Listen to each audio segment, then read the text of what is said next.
എന്തോ കടിച്ചാ പൊട്ടാത്ത സയൻസാ, അതെനിക്കറിയില്ല. അല്ല, അവർ നിങ്ങളെ പറ്റിക്കുകയാണ്. നിങ്ങൾക്ക് അറിയും, ഉപ്പാക്ക് അറിയും. ആ വാങ്ങുക, മൊബൈൽ പഠിക്കാൻ ഒരു കോളേജിലും പോകണ്ട.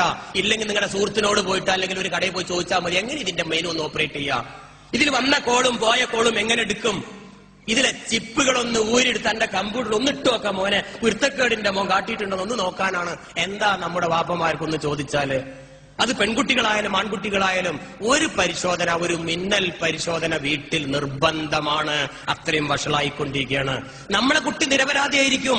ഇവനെ ഏൽപ്പിക്കുന്ന ചിപ്പുകൾ പല കുട്ടികളുമായി ബന്ധമുള്ള കുട്ടിയാണ് നമ്മുടെ കുട്ടി. ആ കുട്ടിക്ക് മറ്റേ കുട്ടി കൊടുക്കും.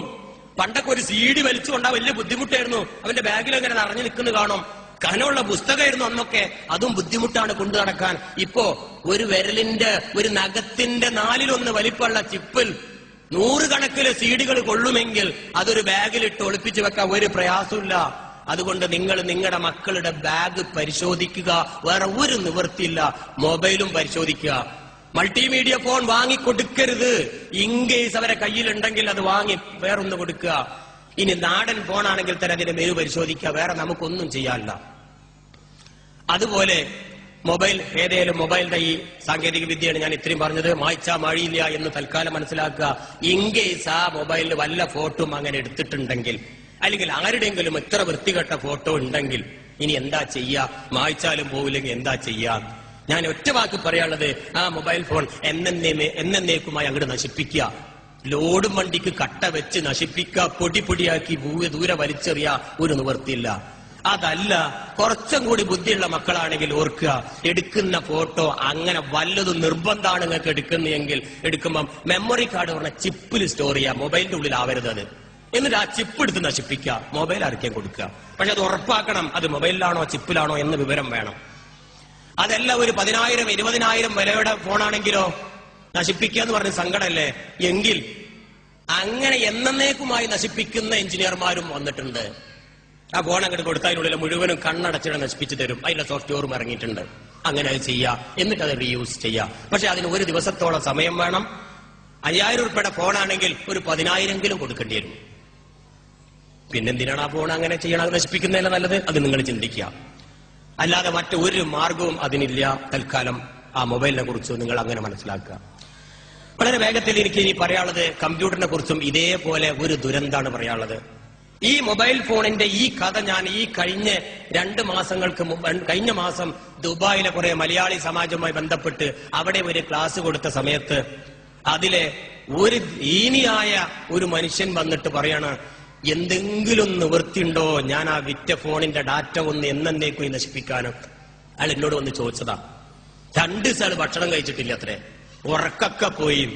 കാരണം നിങ്ങൾക്ക് എന്നെ ഇപ്പൊ മനസ്സിലായിട്ടുണ്ടാവും, ഇത് ഓരോരുത്തരുടെ ഒരാളുടെ കഥയല്ല, 1000 പേരുടെ കഥയാണ്. അതുകൊണ്ട് സൂക്ഷിക്കുക.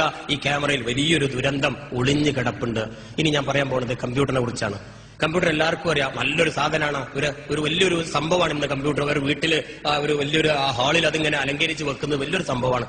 അതുകൊണ്ടുള്ള ഗുണം എന്താണ്? ആ കമ്പ്യൂട്ടർ ഉപയോഗിച്ച് നമ്മുടെ ഗൾഫിലുള്ള ഭർത്താവായിട്ട് കണ്ടു സംസാരിക്കുക, ഭയങ്കര രസമാണ്. അല്ലെങ്കിൽ മണിക്കൂറുകളോളം സംസാരിക്കുക, അതിനപ്പുറം രസമാണ്. എന്നാൽ ഭർത്താവ് അങ്ങ് ദുബായിൽ 2-3 വർഷമായി, പാവത്തിന് തിരിച്ചു വരാൻ നിവൃത്തിയില്ല, ടിക്കറ്റിന് പൈസയില്ല, നല്ല പണിയില്ല. ഭാര്യ കല്യാണം കഴിച്ച് 6 മാസം കഴിഞ്ഞ് അങ്ങോട്ട് പോയതാണ്. പാവം ഇവളാണെങ്കിൽ ഇവിടെയും കഷ്ടപ്പാടൊരു നോക്ക് കാണാൻ ഉറപ്പാണ്. അപ്പം ഇവരെന്ത് ചെയ്യും? ഭർത്താവ് പോകുമ്പോ തന്നെ ഒരു ക്യാമറ ഒക്കെ വെച്ചുകൊടുത്ത് ഒരു വീഡിയോ കോൺഫറൻസിങ്, ഓക്കെ, ഒരു ക്യാമറ ഒക്കെ വെച്ചുകൊടുത്തു, അങ്ങ് കണക്ട് ചെയ്ത് അദ്ദേഹം പോയിട്ടുണ്ട്. അല്ലെങ്കിൽ പൈസ ഫോൺ ചെയ്ത് അയച്ചു കൊടുത്ത് അത് സെറ്റ് ചെയ്തു, അടുത്തൊരു എഞ്ചിനീയർ വന്ന് സെറ്റ് ചെയ്ത് കൊടുക്കും, അതും റെഡിയാ. ഇനി ഇവർ കണ്ട് സംസാരിക്കുക. മാന്യ സുഹൃത്തുക്കളെ, ഒരു കാര്യം ഓർക്കുക, ഇങ്ങനെ കണ്ട് സംസാരിക്കാൻ ഏത് കമ്പനിയാണ് നിങ്ങൾക്ക് ലൈസൻസ് തന്നത്? ഒരു കമ്പനി തന്നിട്ടില്ല, സൗജന്യമായിട്ട് തന്നിട്ടുള്ളൂ, ലൈസൻസ് അല്ലാതെ.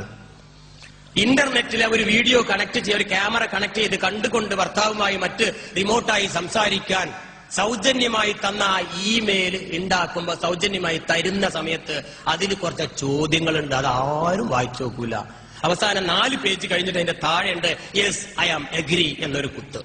മൗസ് കൊണ്ടൊന്ന് കുത്താം, യെസ് ഞാൻ എഗ്രി, ഞാൻ ഉറപ്പിച്ചു, എനിക്ക് സമ്മതമാണ് എന്നൊരു സൈൻ ചെയ്ത് ഒപ്പുണ്ട്. അത് വായിക്കാതെ ഒപ്പിടല്. കാരണം വെറുതെ കിട്ടുന്ന സംഭവമാണെങ്കിൽ നമ്മൾ ഒപ്പിടുമല്ലോ. ഒരാൾക്കിട്ട് വെറുതെ തരല്ലേ, എന്റെ അടുത്ത് ഇങ്ങോട്ട് ചോദിക്കല്ലോ. ഫ്രീ ആയിട്ട് എനിക്ക് തരത് ഒപ്പിടണം എന്ന് പറഞ്ഞാൽ ഒപ്പിട്ട് കൊടുക്കും. 4-5 പേജ് വായിക്കാനുള്ള ക്ഷമയൊന്നും മനുഷ്യന്മാർക്കില്ല. എന്താണ് ആ എഴുതിയതെന്നറിയോ?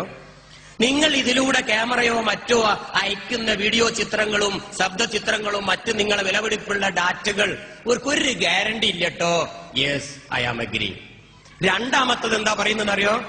നിങ്ങൾ ഇതിലൂടെ അയക്കുന്ന ഡാറ്റകൾ ഞങ്ങൾ കോപ്പി അടിച്ച് വിൽപ്പന നടത്തും, അതിന് സമ്മതമാണോ? സമ്മതമാണ്. മൂന്നാമതൊരു ചോദ്യം കൂടി ഉണ്ട്. ഇനി ഇതിലുണ്ടാകുന്ന വല്ല കേസോ കോടതിയോ ഞങ്ങളല്ല ഉത്തരവാദി, നിങ്ങളാണ്, അതിന് സമ്മതമുണ്ടോ? സമ്മതമുണ്ട്. എത്തി ഒപ്പിട്ട്. ഇപ്പൊ കേസും ഞാനാണ്, കോടതി ഞാൻ തന്നെ, എന്ത് ചെയ്തോളും എല്ലാ സമ്മതവും കൊടുത്തു. നമുക്ക് വീഡിയോ ക്യാമറ വെച്ച് തന്നു കേട്ടോ. ഇപ്പൊ ഗൂഗിൾ എർത്തോ നാസയോ മൈക്രോസോഫ്റ്റോ ആരുമല്ല, നിരപരാധികളാണ്. കുഴപ്പം മുഴുവാരത്ത് സൗജന്യമായി കിട്ടിയ എന്റെ അടുത്ത്, അഥവാ നമ്മുടെ നാട്ടിലെ പാവം ഈ സ്ത്രീ, ഇവളെടുത്ത് ഞാൻ കഥയാക്കി പറയണം. ഇപ്പൊ ഇവളാണ് അതിന്റെ ഉത്തരവാദി. ഒപ്പിട്ടു. ഓക്കെ. ക്യാമറ വെച്ച് ഭർത്താവായി കണ്ട് സംസാരിച്ചു, റാഹത്തായി. കാരണം വർഷങ്ങളായി പാവത്തിനെ കണ്ടിട്ടില്ല, ഇപ്പൊ ഒന്ന് കണ്ടു. ഭയങ്കര സംഭവമാണ്. രാത്രി 12 മണി കഴിഞ്ഞു, എല്ലാവരും കിടന്നുറങ്ങി. നല്ലൊരു റൂമിൽ, അടച്ചുറപ്പുള്ള റൂമിൽ മക്കളൊക്കെ ഉണ്ടെങ്കിൽ അവിടെ കിടന്നുറങ്ങി. ഉപ്പയുമ്മയൊക്കെ കിടന്നുറങ്ങി. ഭർത്താവ് അങ്ങ് അവിടെ, ഭാര്യ ഇവിടെ. കാട് കടന്ന് സംസാരിച്ചു.